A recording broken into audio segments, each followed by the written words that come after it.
कितना समय आप भगवान को दे रहे हो, कितनी उम्र आपने भगवान को दी, कितना समय आपने भगवान को दिया। जैसे कभी कभी पत्नी कह देती है कि तुम हमको समय नहीं देते,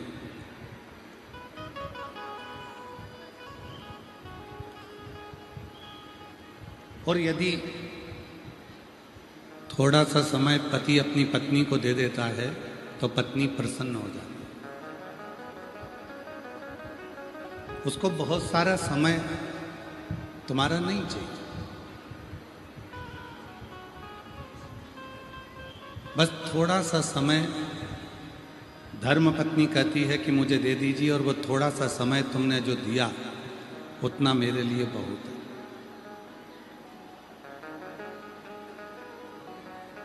मुझे बहुत समय नहीं चाहिए, आप मुझे केवल थोड़ा सा समय दे दो, वो समय मेरे लिए बहुत है। उसी तरह थोड़ा सा समय यदि पति पत्नी को दे दे तो पत्नी उसकी जिंदगी भर सेवा करने को तैयार रहती है। उसी तरह अगर संसार का मनुष्य 24 घंटे में से थोड़ा सा समय देवाधिदेव महादेव को दे दे तो महादेव उसके दुख को मिटाने के लिए तत्पर खड़े हैं।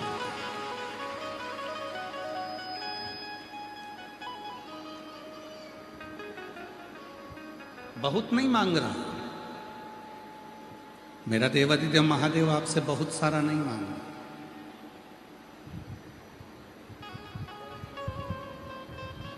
चौबीस घंटे परमात्मा ने आपको और हमको दिए।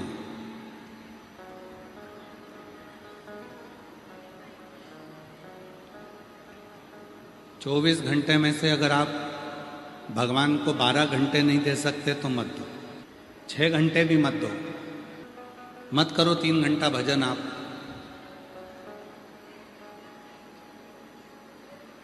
पर शास्त्र कहता है 24 घंटे में से 3 घंटा भजन करो, 3 घंटा नहीं कर सकते तो 1.5 घंटा करो, 1.5 घंटा नहीं कर सकते तो 1 घंटा करो, 1 घंटा भजन नहीं कर सकते तो कम से कम आधा घंटा करो, आधा घंटा नहीं कर सकते तो 15 मिनट करो, 15 मिनट नहीं कर सकते तो 5 मिनट करो, और 5 मिनट भजन नहीं कर सकते तो 1 मिनट करो, और 1 मिनट भी नहीं कर सकते तो चुल्लू भर पानी में डूब मरो।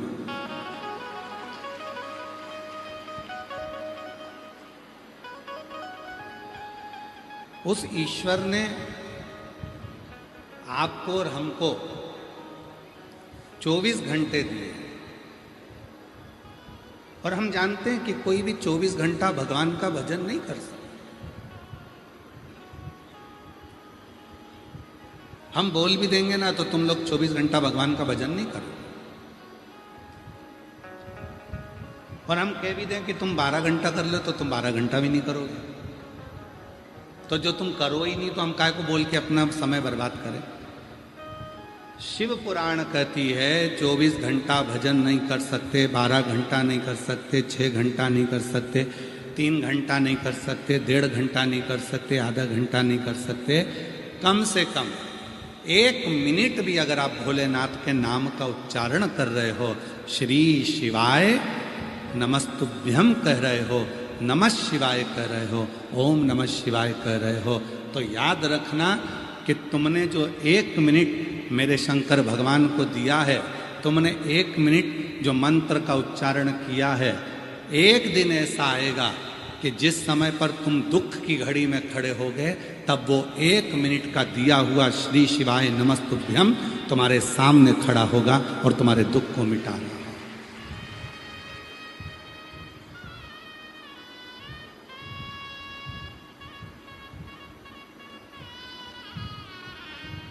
एक मिनट का भजन,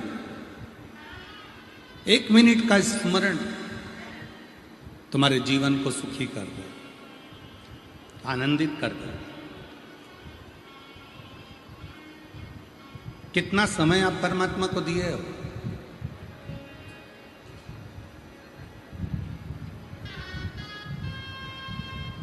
कितना समय आप भगवान को दिए हो ये आपके ऊपर निर्भर करता है।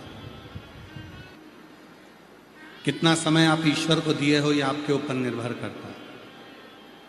एक बहुत अच्छी बात आती है, एक संत अपनी शिष्या के घर पहुंचे। भजन करते करते संत शिष्या के घर पहुंच गए। सास ने प्रणाम किया, ससुर ने प्रणाम किया, पति ने प्रणाम किया, शिष्या ने प्रणाम किया, बहू ने। शिष्या जब आई, बहू जब आई तो बहू से पूछा, बेटा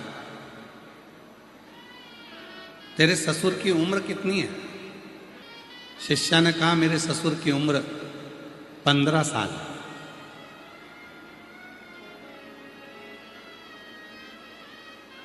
सास को गुस्सा आ गया, बताओ इसको 15 साल का ससुर दिख रहा है? पागल हो गई है, अपने गुरुजी के सामने झूठ बोल रही है। फिर पूछा, तेरी सास की उम्र कितनी है? तो कहा 8 साल। सास को और गुस्सा आ गया, बताओ मैं इसको 8 साल की दिख रही? बोलना चाहिए 60 का, बोल रही है 8 का। फिर कहा,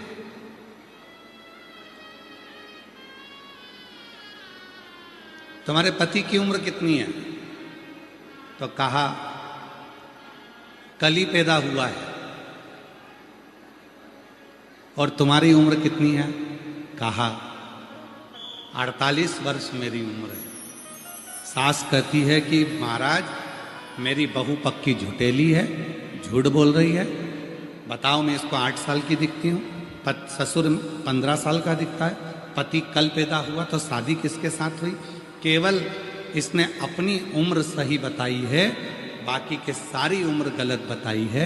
इतने में संत ने कहा, माँ मैं तुम्हारी बहू से तुम्हारी उम्र नहीं पूछ रहा था, मैं तुम्हारी बहू से तुम्हारे शिवालय जाने का, शिव पुराण सुनने का, कथा में जाने का पूछ रहा था कि तुम सत्संग में, भजन में, कथा में कितने सालों से लगी हो। ससुर 15 साल से भजन में लगा है, भले उसकी उम्र 75 साल है, पर सही उम्र तो 15 साल है जो भगवान की भक्ति में लगाई गई है।